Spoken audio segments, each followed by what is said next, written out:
नाजरीन, आप देख रहे हैं रियासत का मशहूर व मकबूल यूट्यूब चैनल बज़्म आईना। वकील साहब पोस्ट सैयद कुदरतुल्ला कादरी वकील साहब एक बार फिर करनूल की इंतहाई ज़रूरी अहम खबर के साथ आपके रूबरू हाजिर है। खबर ये है कि करनूल के सीनियर एडवोकेट शेख चांद बादशाह ने हाल ही में सुप्रीम कोर्ट की जानिब से वक्फ पर जो फैसला सुनाया है, जो स्टे लगाया है, उस पर काफ़ी अच्छी बातचीत की है और उन्होंने कहा कि वक्फ वंस इज़ ऑलवेज वक्फ है।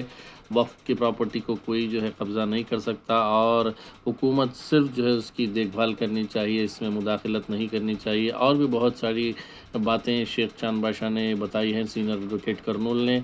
आप जो है उनकी तमाम स्पीच को बगौर समाअत फरमाएं और समझने की कोशिश करें कि वक्फ क्या है और सुप्रीम कोर्ट क्या कर रहा है। इस मौके पर सीनियर एडवोकेट करीम साहब के अलावा इस्माइल सर और मोहम्मद रफ़ी, शहबाज सेठ, सुफियान और दीगर एडवोकेट्स भी शामिल रहे। आप देखिए ये खुसूसी रिपोर्ट। सैयद कुदरतुल्ला कादरी वकील साहब को दीजिए इजाज़त। अस्सलाम वालेकुम। सुप्रीम कोर्ट के बहुत सारे जजमेंट्स में पहले वंस वफ ऑलवेज वफ बोलकर जो उनका नज़रिया था, जजमेंट दिए थे, आज वो जजमेंट थोड़े ढलमलाए गए हैं। वफ है तो भी वफ नहीं हो सकता अगेन इसे मैटर फॉर डिस्प्यूट बोलकर जो नज़रिया जाहिर किया सुप्रीम कोर्ट, वो मेरे हिसाब से उतना लीगल नहीं दिख रहा है। फिर भी मैटर ऑफ फाइनल जजमेंट है वो। दूसरा जो है नॉन मुस्लिम को ऐड करना, वो भी सही नहीं दिखता। और कलेक्टर को जो पावर्स दिए गए थे वो सस्पेंड करे, वो बिल्कुल जायज़ है। इसलिए कि collector is nothing but court, nothing but government है, तो सस्पेंड करते हैं। तो उसे टेम्परेरी जो स्टे दिए गए बहुत, उसमें ये वक्फ यूज़र देखेंगे तो उसमें दो चीज़ें आप गौर करना पड़ता है। वफ़ को जो प्रॉपर्टी लग के रहती वफ़ इदारे को, वो इदारा जो है आज वफ़ रजिस्टर नहीं हुए तभी दे आर दी वफ़ बाई यूज़र। इसलिए कि वफ़ के इदारे को वो प्रॉपर्टी जो बगल में रहती हैं, लग के रहती है, उसके साथ में रहती हैं, उसको आप सेग्रीगेट बिल्कुल नहीं कर सकते।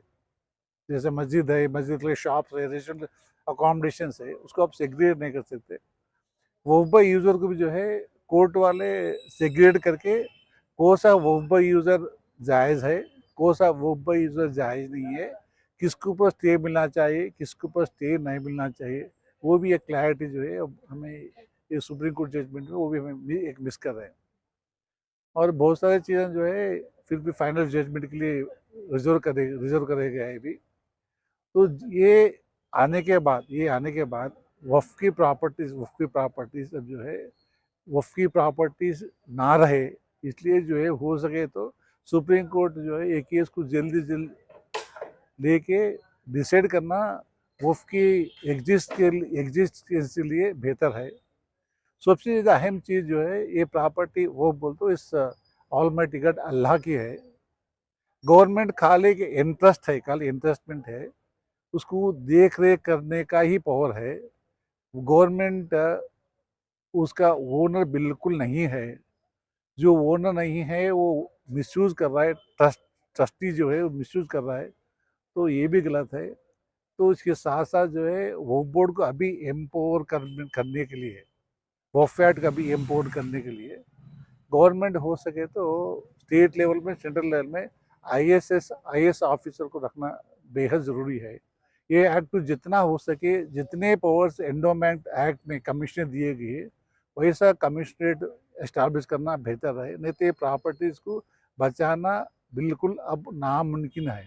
इसलिए मैं सबसे गुजारिश करता हूँ जो अपने अपने इलाके में जितना हो सके आप जो है ऐसे खामियां को जो है आप सबको सुनाते जाए। हो सके तो आप भी सुप्रीम कोर्ट इम्प्लीड होकर अपना अपना रवैया बताए और अपना अपना नज़रिया बताए, और सुप्रीम कोर्ट में वफ़ के बारे में सुना के वफ़ के ताउन में जजमेंट आने की सब कोशिश करें जाए।